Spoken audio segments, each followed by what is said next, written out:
하나님 말씀 우리 함께 보십시다. 하나님 말씀 오늘은 사무엘상 2장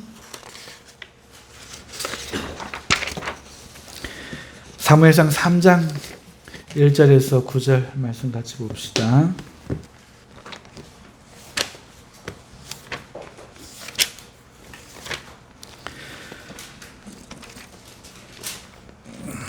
사무엘상 3장 1절에서 9절 말씀입니다.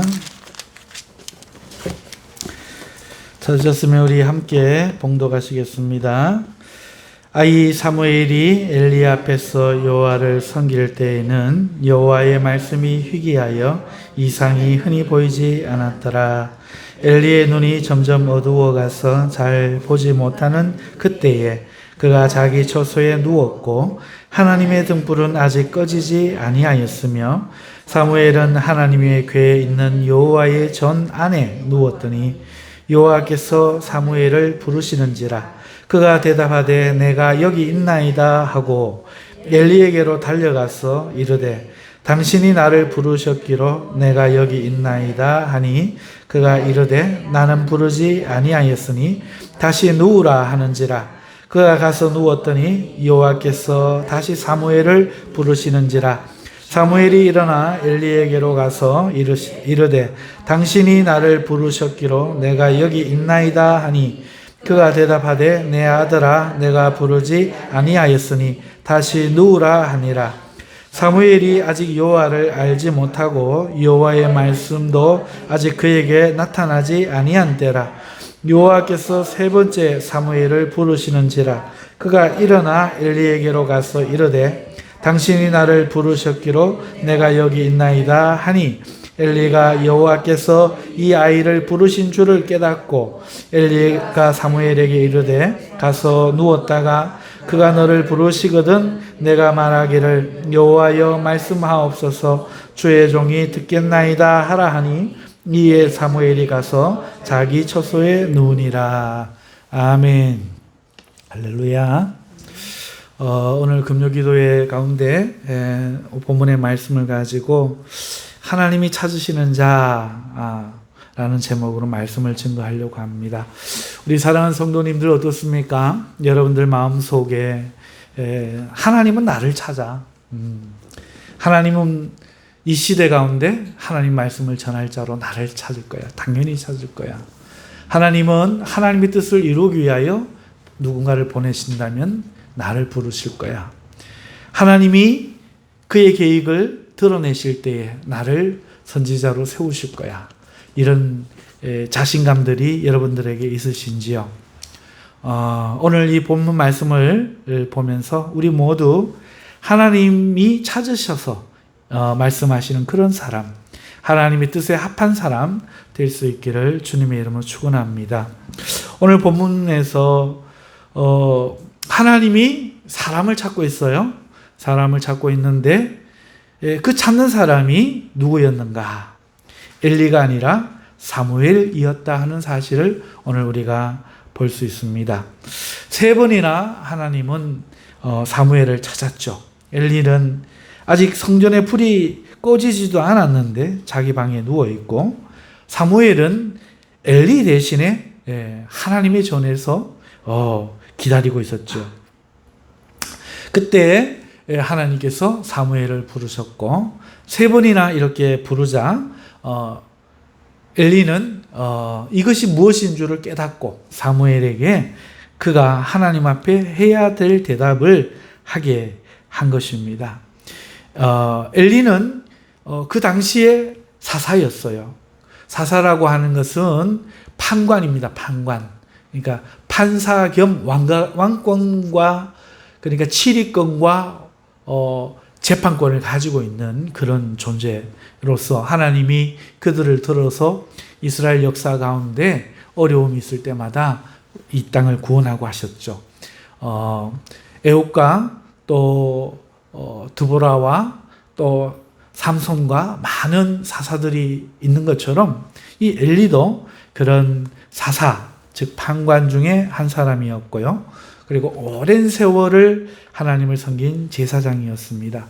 그리고 그는 제사장 가문의 사람이었죠. 대를 이어서 그의 아들 홈니와 비느하스도 제사장이 되었습니다. 그런데 하나님은 그를 찾지 않으셨어요. 깨어나세요.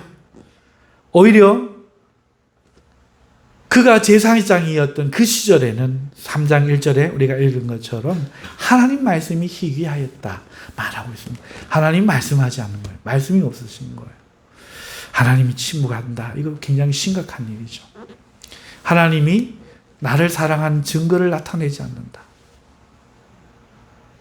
내가 기도해도 하나님 응답하지 않는다. 내 믿음에 반응하지 않으신다. 이거는 굉장히 심각한 일이죠. 그렇습니다. 지금 엘리가 굉장히 심각한 상황이다. 이 시대가 그랬다 하는 것을 알 수 있겠죠. 하나님이 말씀을 하지 않으신 거예요. 그런데 하나님이 지금 사람을 찾으시는데, 부르시는데, 당연히 불러야 될 제사장이요, 사사요, 이스라엘 민족의 대표로 세운 엘리가 아니라 사무엘을 찾으셨다는 겁니다. 사무엘은 제사장이 아니었어요. 사무엘은 에브라임 지파 엘가나의 아들로 에브라임 지파 사람입니다. 그럼에도 사무엘이 하나님을 섬기게 된 것은 그가 제사장 집안이어서가 아니라 그가 이 하나님을 섬기게 된 계기는 아이가 없던 이 엘가나의 아내 한나가 하나님께 기도하여서 아들을 얻었고, 그리고 그가 기도할 때에 그가 이 아이를 하나님께 드리고 그 머리에 삭도를 대지 아니하겠다 나실인 서약을 하였기 때문에, 소원을 했기 때문에 그래 하나님 집에 지금 섬기고 있는 거예요. 적통이 아니란 얘기죠. 정상적인 출신이 아니라는 거죠. 그리고 아직 어린 아이입니다. 하나님의 뜻을 유지를 받을 만한 아이가 아닌 거죠. 하나님이 부르시는지 늙은 제사장 엘리가 부르는지도 분별하지 못하는 어린 아이죠. 그런데 하나님이 이 사무엘을 찾으셨다. 우리는 이 사실을 어떻게 생각해야 될까요? 하나님은 오늘 우리 중에 누구를 찾으실까요? 이 두 사람의 운명이 엇갈립니다. 하나님 앞에 지금 제사장으로 서 있는 엘리, 그리고 나실인으로 드린 사무엘, 이 두 사람의 운명이 엇갈려요. 엘리는 하나님께 버림을 받습니다. 사무엘상 3장 10절에서 14절에 하나님은 사무엘에게 엘리의 집의 죄악은 제물로나 예물로나 영원히 속죄함을 받지 못하리라 하셨어요. 영원히 버리신 겁니다. 하나님 나라의 제사장을 했다고 하기에는 너무나 끔찍하지요.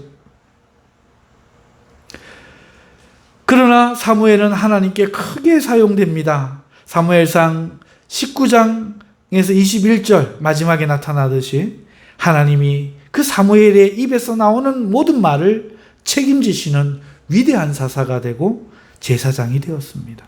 그리고 하나님 나라인 이스라엘에 건국하는 그 시초가 되었죠. 굉장히 영광스러운 존재가 되고 예수님의 예표가 된 것입니다.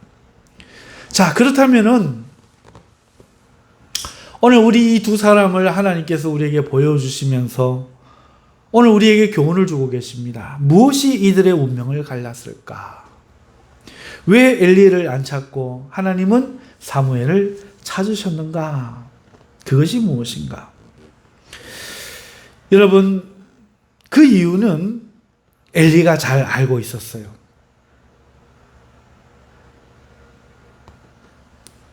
13절에 보면은 하나님은 내가 그의 집을 영원토록 심판하겠다고 그에게 말한 것은 그가 아는 죄악 때문이니 이는 그가 자기의 아들들이 저주를 자청하되 금하지 아니하였음이라 하셨습니다.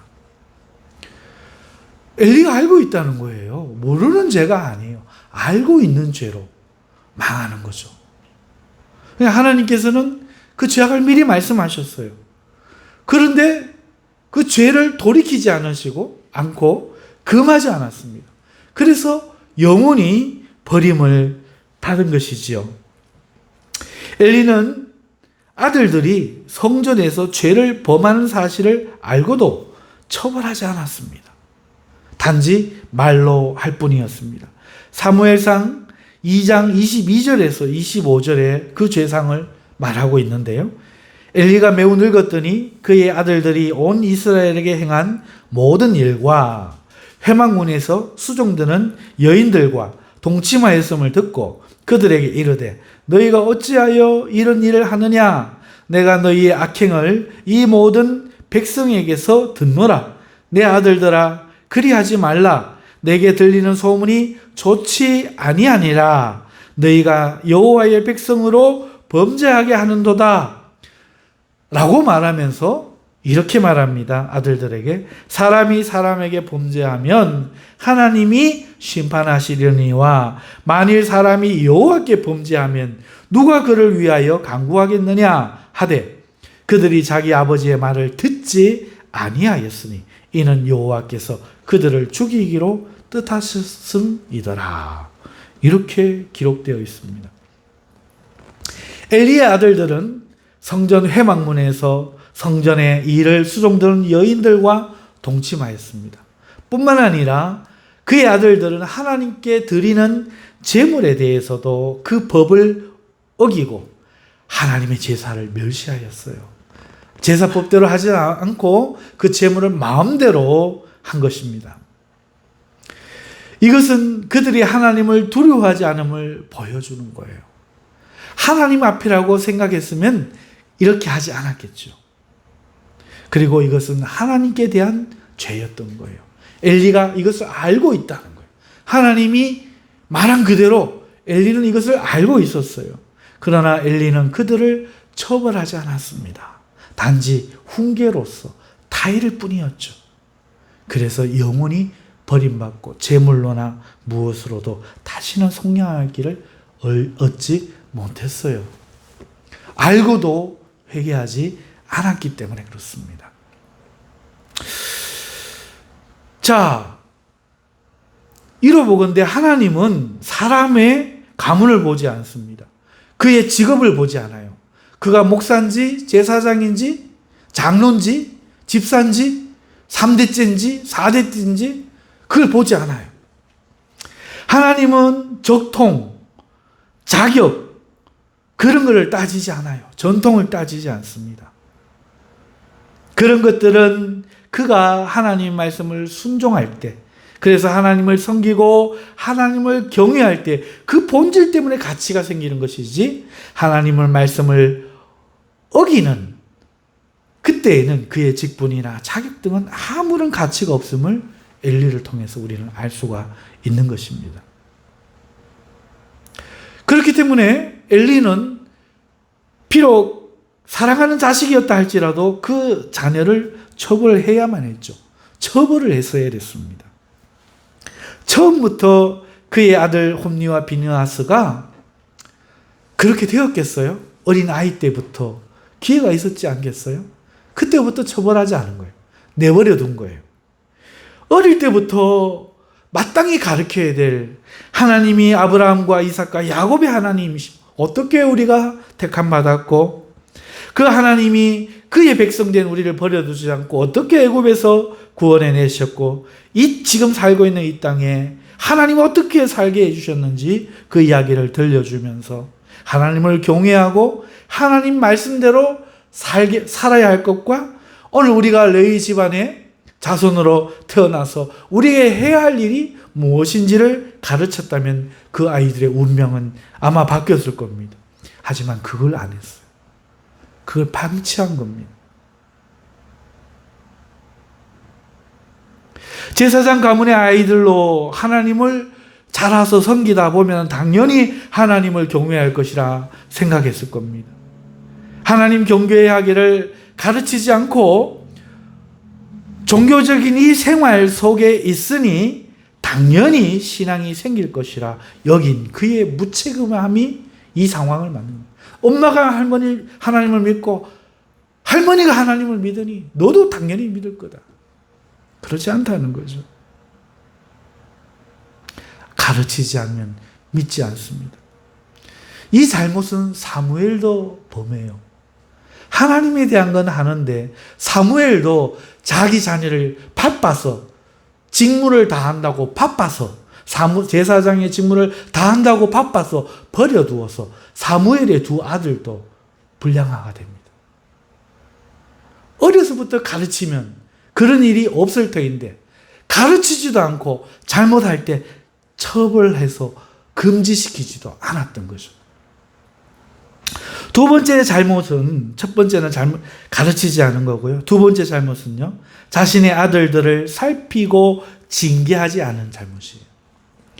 그저 제사장의 일을, 제사장 가문이니까, 이제 컸으니까 맡겨두고, 그저 방관하면서 안일하게 대처했어요.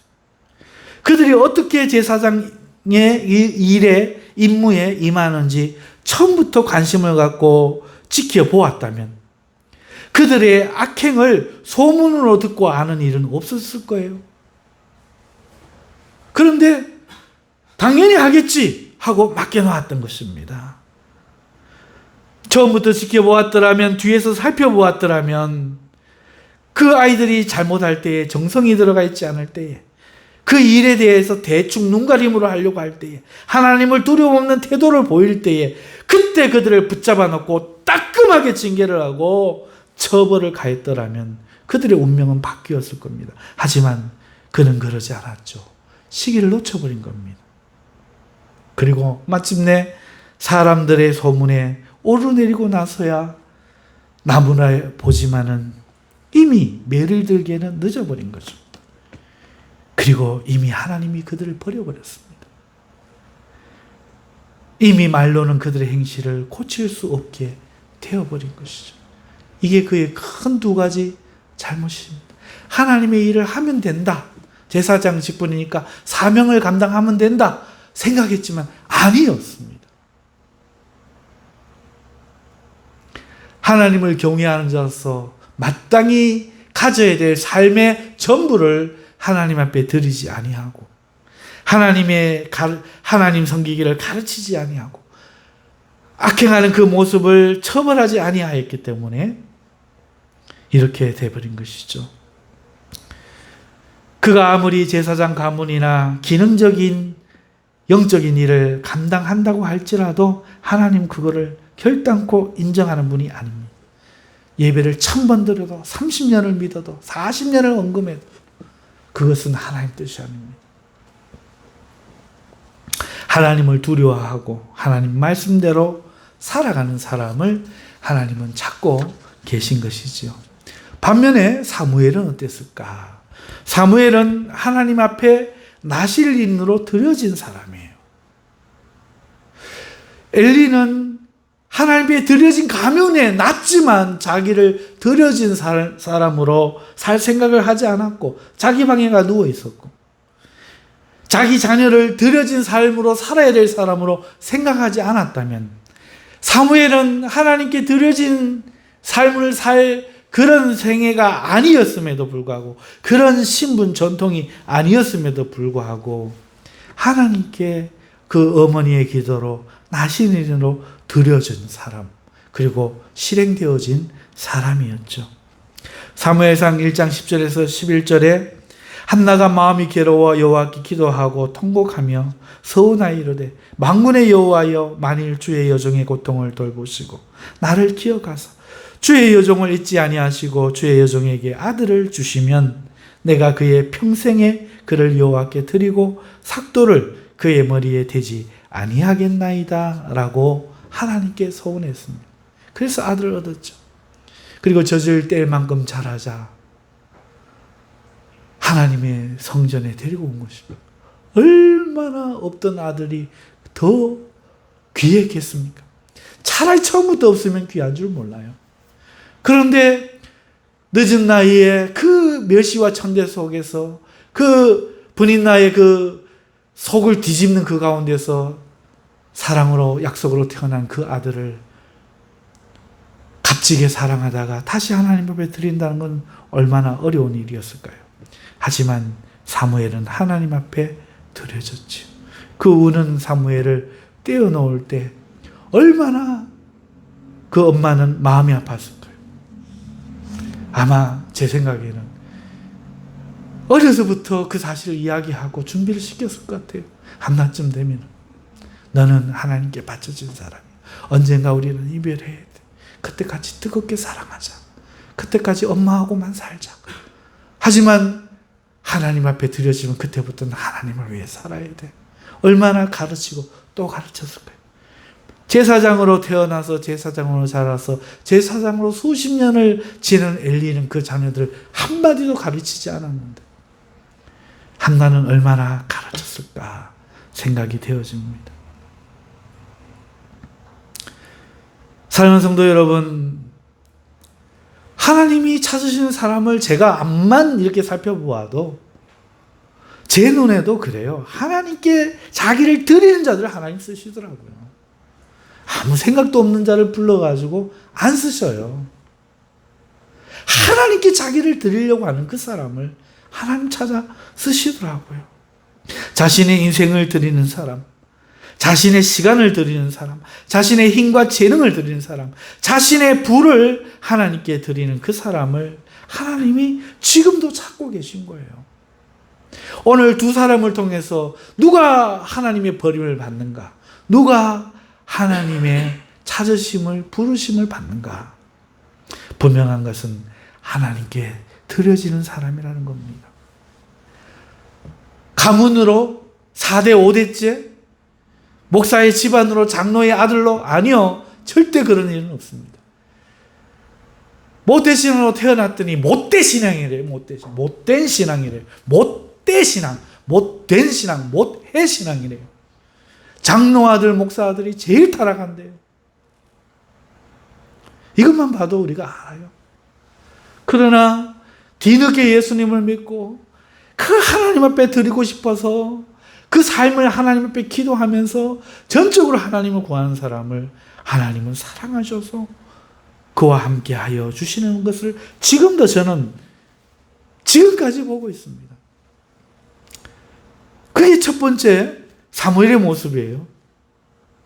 오늘 이 시대에 누가 나시린으로 나를 하나님께 드리기를 원할까? 여러분들이 되시길 주님의 이름으로 축원합니다. 사무엘은 두 번째로 어려서부터 말씀대로 살았어요. 사무엘상 2장 18절에 보면은 사무엘은 어렸을 때에 세마포 에봇을 입고 여호와 앞에서 섬겼더라. 보세요. 사무엘은 어렸을 때라고 이야기해요. 어렸을 때에 세마포 에봇을 입었대요. 제사장의 옷이죠. 여호와 앞에서 섬겼다. 옷만 입은 게 아니고 여호와 앞에서 섬겼다. 성전에서 섬겼다 말하고 있습니다. 여러분, 어린 사무엘은 아이죠. 역시나 아이로서 놀이를 좋아하겠죠. 술래잡기, 오징어 땅콩, 전쟁놀이, 얼마나 애가 하고 싶은 게 많았을까요? 얼마나 저지를 할 나이입니까? 그런데 추리닝을 입혀놔도 더럽힐 그 어린아이가 세마포 에봇 제사장의 옷을 입고 엄마가 지어주던 그 옷을 입고 이 옷이 어떤지를 알고 아무데나 앉지도 못하고 아무 놀이나 하지도 못하고 성전 안에서 하나님 앞에서 어린 나이에 세마포 에봇을 입고 하나님을 섬겼더라.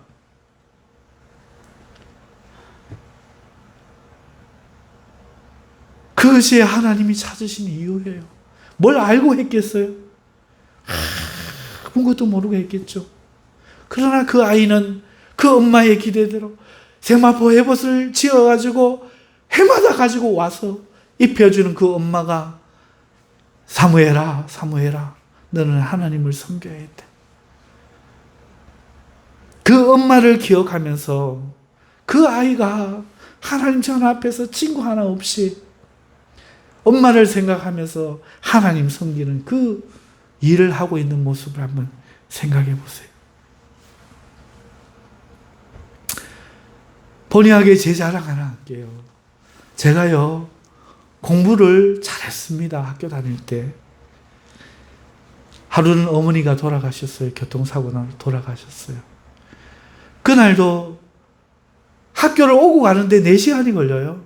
아침에 어머니 오토바이 타고 나와서 시외버스 타고 나와서 시외버스 정류장에서 다시 시내버스 타고 와서 저 서문시장에 있는 개성중학교 오면은 2시간 걸린다고. 가는데 올 때는 어머니가 태워주시는데 갈 때는 마중이 안 나오셨어요. 그 시간에 이미 돌아가신 거죠. 집으로 돌아가서 걸어서 돌아가서 어머니 오시기 전에 어머니를 기쁘게 해드리려고 공부했던 생각이 나요. 늦은 시간까지 밤 10시, 11시까지 책상에 앉아서 공부했던 생각. 엄마가 와서 들어와서 내가 공부하는 모습을 보면 얼마나 기뻐하실까. 공부했던 생각이 납니다. 여러분, 머리가 좋은 건 둘째고요. 안 앉으면 공부를 잘하는 방법이 없어요. 놀아야지. 마음에는 원인데 숙제해놓고 오늘 복습해놓고 내일 읽을 거 할 거 예습이라도 해놓고 여러분 그 책상에 자리에 앉아야 공부는 되는 법이죠. 지금 생각해보니 그래요. 여러분 하나님을 사랑하고 싶다는 수많은 사탕발림의 거짓말은 아무 소용이 없어요. 하나님을 섬기는 자리에 있어야 됩니다. 하나님을 예배하는 자리에 있어야 돼요. 하나님을 사랑하고 섬길 그 마음을 가지고 우리가 그 앞에 서야 되는 것이죠. 사무엘이 그랬다는 것이죠. 어렸을 때에 세마포 에봇을 입고 여호와 앞에서 그 어린아이가 어렸을 때에 섬겼더라. 그 아이를 향한 엄마의 그 눈물겨운 사랑, 얼마나 엄마가 보고 싶었겠어요. 그 엄마의 그 눈물이 그 아이를 만들었겠죠. 찾아올 때마다 그 아이를 끌어안고 돌아가서 길에 펑펑 울고 그 아이를 위해 기도하고 있을 그 어머니의 그 기도가 그 아이를 만들었겠죠. 마찬가지로 나 같은 죄인이, 그렇게 엇나갔던 죄인이 어떻게 이 자리에 돌아올 수 있었을까? 할머니와 어머니의 기도가 아닌가 싶습니다. 그런가 하면 엘리는 기도했겠습니까? 네가 하나님 대적하고 어떻게 살래? 바른 소리나 했죠. 사랑하는 성도 여러분, 사무엘은 어려서부터 이렇게 하나님 말씀대로 부모를 공경하며 살았고 하나님 앞에 살았고 자기의 하고 싶은 일대로 하지 않고 자기 나이대로 살지 않고 절제하며 하나님 앞에 살았던 사람입니다. 지금도 하나님은 이런 사람을 찾는 거예요. 자신의 즐거움을 위해 살고 보통 사람처럼 행동하며 살아가는 사람들을 찾는 것이 아니라 하나님 앞에서 하나님을 섬기는 그 삶을 사는 사람을 하나님은 찾고 계십니다. 이상의 교훈에서 누가 버림을 받고 누가 하나님의 찾으심을 받는가? 누가 하나님 찾으신 사람인가?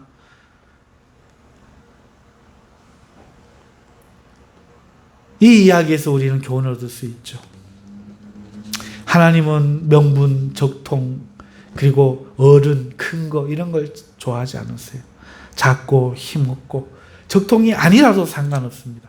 오직 하나님께 자신을 드리기를 원하고 그런 삶을 사는 자, 이런 자를 하나님이 찾으시는 거죠. 엘리는 사무엘에 비해 어른인 큰 사람이고 제사장이고 그 직분을 당연하게 이어받은 적통이었고 그리고 그 일을 하는 사람이었지만 그는 전혀 하나님의 관심 밖이었고 오히려 버리기로 죽이기로 작정된 사람이죠. 하나님이 경고하셨음에도 불구하고 회개하지 않았죠. 그는 하나님의 말씀을 자녀들에게 가르치지 않았습니다. 하나님을 두려워하며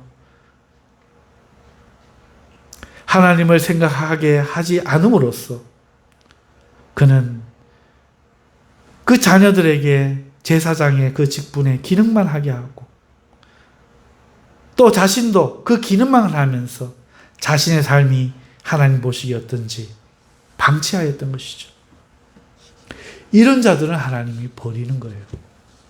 하나님은 작고 약하고 적통이 아닐지라도 하나님을 경외하며 자기를 돌아보며 자신을 드리며 하나님을 섬기는 자를 찾으시는 거죠. 때로 우리는 자꾸 작은 우리 자신을 봐요. 약한 자기를 봐요. 무능력한 나를 봅니다. 그래서 나는 하나님을 섬길 수 없다고 생각할 때가 있어요.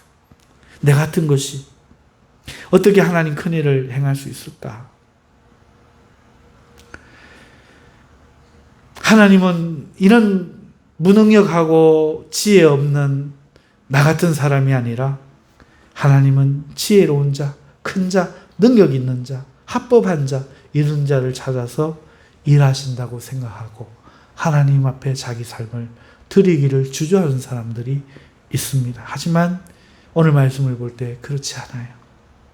하나님은 아무리 작은 자라도 하나님께 자기를 드리는 자가 있나 하나님은 찾고 계십니다. 얼마나 찾고 계시면 어린 사무엘을 부르시는 거예요. 어린 사무엘을 부르시는 거예요.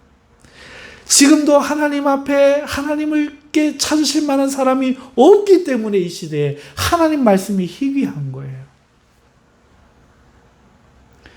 그렇다면 지금도 버림받을 사람들이 많다는 얘기죠. 사랑하는 성도 여러분, 이 시대에 우리가 사무엘같이 하나님이 찾으시는 자가 되기를 주님의 이름으로 축원합니다. 여러분을 하나님 앞에 드릴 수 있는 마음이 생기기를 바라요.